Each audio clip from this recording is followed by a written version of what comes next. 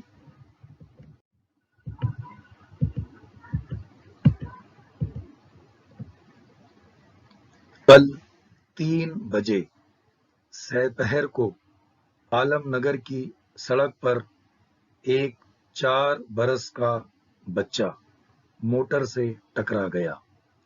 Motor ایسی تیزی سے نکل گئی کہ اس کا نمبر نوٹ نہ کیا جا سکا۔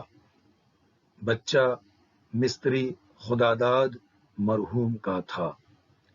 زخمی بچے کو اس کی ماں کے پاس مکان نمبر 75 واقع گنج پور پہنچا دیا گیا، لیکن 2 گھنٹے کے بعد اس کا انتقال ہو گیا۔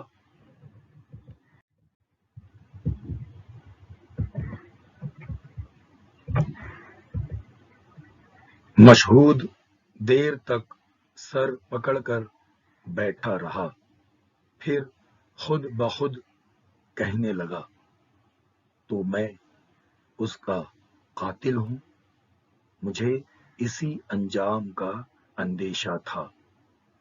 کل سے کتنی مرتبہ ارادہ کیا کہ حادثے کی جگہ پر پہنچ کر تحقیقات کروں کہ میری کار سے جو بچہ ٹکرایا تھا اس کا حشر کیا ہوا، کون تھا اور کس کا تھا، لیکن جانے کی ہمت نہ ہوئی۔ آخر اب معلوم ہو گیا، لیکن کیا کروں؟ کیا اس کے گھر جاؤں؟ اس کی ماں سے اپنے جرم کا اقبال کروں؟ اس بدنصیب کی تباہ حالت اپنی آنکھوں سے دیکھوں؟ اس کی لعنت و ملامت، غصہ و نفرت کا ہدف بنوں اور اپنے کیے کی سزا بھگتوں؟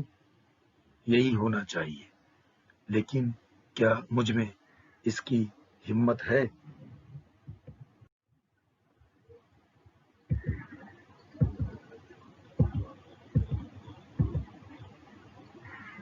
یکایک مشہود نے زور سے گھنٹی بجائی۔ ملازم آیا۔ مشہود نے کہا، فوراً اسباب باندھو، میں بمبئی جا رہا ہوں۔ اس نے طے کر لیا کہ اس شہر سے چلے جانا چاہیے۔ یہ بھید کسی کو معلوم نہیں، لیکن یہ کانٹا دل میں کھٹکتا رہے گا، کہیں دور چلا جاؤں۔ بمبئی کی دلچسپیوں میں یہ چبھن محسوس نہ ہوگی، ضمیر کی آواز دب جائے گی۔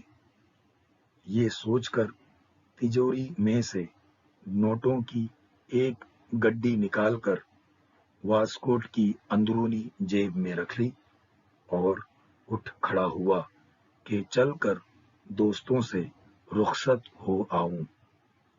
چوک سے گزرا تو اتفاق سے کوئی میلہ تھا۔ بچے کھلونے، مٹھائیاں لیے ہوئے آ جا رہے تھے۔ بچوں کو دیکھ کر مشہود کے دل پر ایک چوٹ لگی اور وہی کل کا بچہ اسے یاد آ گیا۔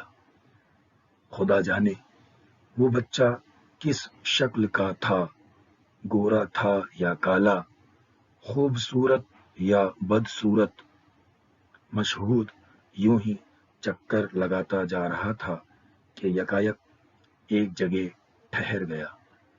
ادھر ادھر نظر ڈال کر دل ہی دل میں کہنے لگا، یہ تو گنج کا محلہ ہے، یہیں کہیں اس کا گھر ہوگا۔ کیا نمبر تھا؟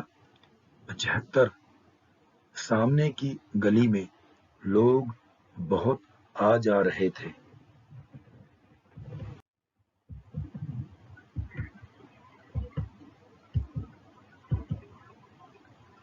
اس کے عزیز رشتے دار آتے جاتے ہوں گے، میں بھی چلوں۔ یہ سوچ کر وہاں سے آگے بڑھ گیا اور تیزی سے قدم بڑھاتا ہوا چلا۔ اب مشہود کے چہرے پر سکون، چال میں استقلال اور دل میں ہمت تھی۔ مکان نمبر 75 پر پہنچ کر اس نے زنجیر ہلائی۔ ایک بوڑھی عورت دروازے پر آئی۔ مشہود: مستری خداداد مرحوم کی بیوہ اسی مکان میں رہتی ہیں؟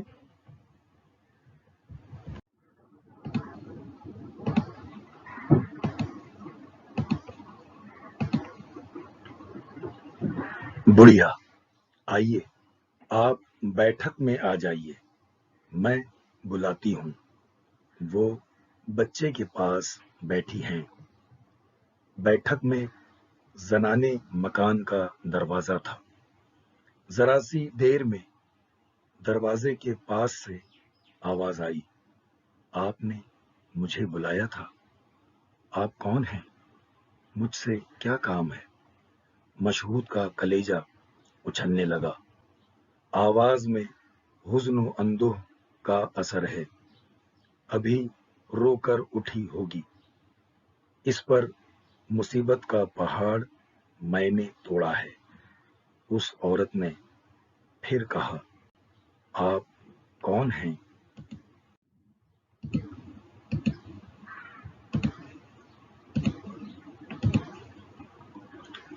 مشہود: سنو، جو کچھ ہونا تھا ہو گیا، اب بدلا نہیں جا سکتا، اور میں جو کچھ کہنے آیا ہوں اس سے تمہارے صدمے کی تلافی نہیں ہو سکتی۔ تمہاری زندگی اس بچے کے دم سے تھی، وہ نہ رہا تو اب تمہارے لیے دنیا میں کیا رہا؟ پھر بھی میں یہ کہنا چاہتا ہوں کہ تم جو رقم چاہو مقرر کر کے مجھے بتا دو، میں ہر مہینے تمہیں پہنچاتا رہوں گا۔ عورت: میں نہیں سمجھی، آپ کیا کہہ رہے ہیں؟ اس مرتبہ آواز میں حیرت تھی، کوئی برہمی اور برافروختگی نہ تھی۔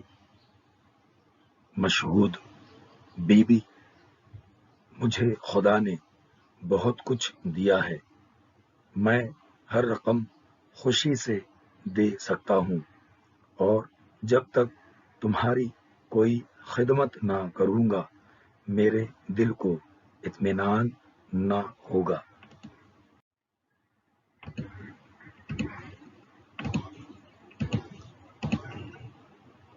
عورت: میاں، اللہ آپ کو بہت سا دے، میرا بچہ سلامت ہے۔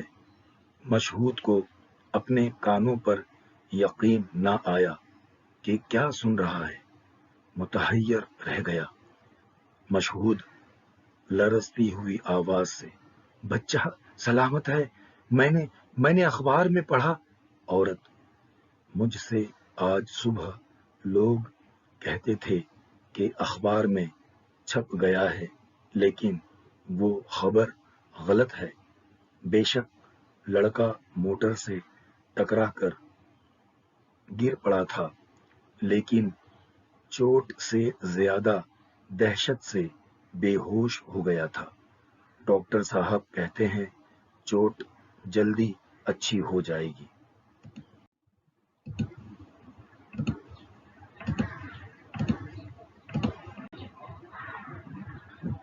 مشہود کو ایسا معلوم ہوا جیسے کسی نے اس کو موت کے چنگل سے چھڑا لیا ہو۔ خوشی کے مارے اس کے آنسو نکل آئے۔ کانپتی ہوئی آواز کو سنبھالتے ہوئے بولا: کچھ حرج نہ ہو تو مجھے بچہ دکھا دو۔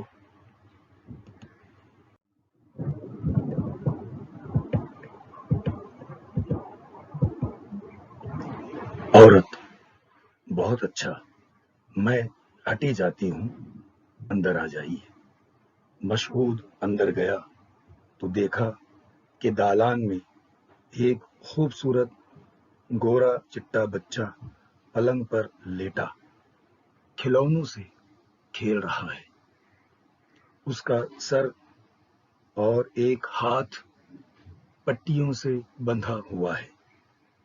اس کو دیکھ کر مشہود کی آنکھوں سے آنسو جاری ہو گئے اور پھر خیال آیا کہ اگر میں ضمیر کی آواز کو دبا دیتا اور ادائے فرض کی پرواہ نہ کرتا تو یہاں تک نہ آتا، اس حقیقت سے بے خبر رہتا اور ساری عمر اپنے آپ کو قاتل اور بزدل سمجھتا رہتا اور ہمیشہ اپنے اوپر نفری کرتا۔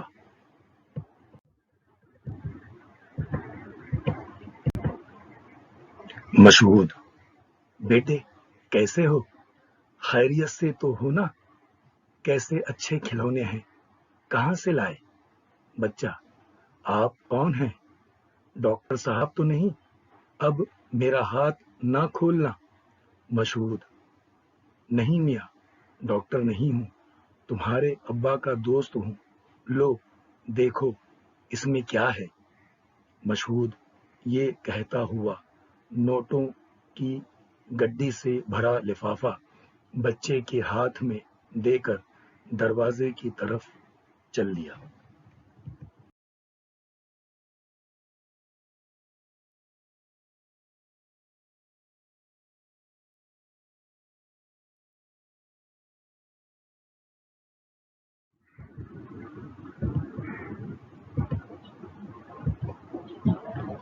آئیے اب ہم اس سبق کے کچھ الفاظ اور ان کے معنی و اشارات پر غور کرتے ہیں۔ کرب یعنی غم، رنج، تکلیف۔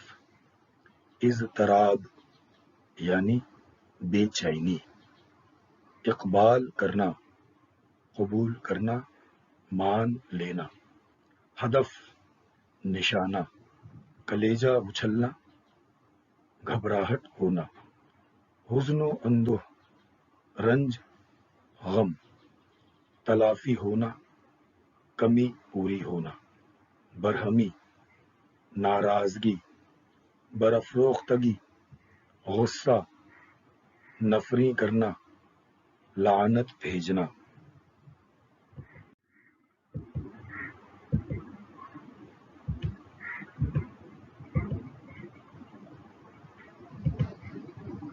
آئیے زبان سیکھیں۔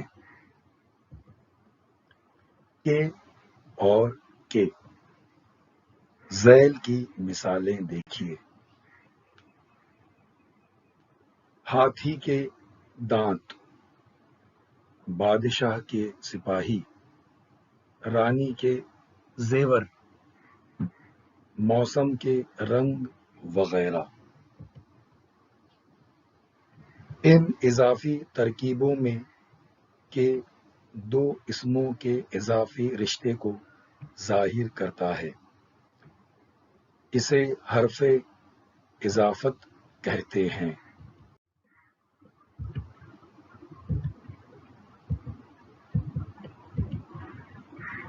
آئیے زبان سیکھیں۔ کے اور کے۔ اب ذیل کی مثالوں کو پڑھیے۔ نمبر 1، حضرت عمر رضی اللہ تعالی عنہ فرمایا کرتے تھے کہ ہم لوگوں میں سب سے بہتر فیصلہ کرنے کی صلاحیت حضرت علی رضی اللہ تعالی عنہ میں ہے۔ نمبر 2، ہم دعا کرتے ہیں کہ آپ اول نمبر سے کامیاب ہوں۔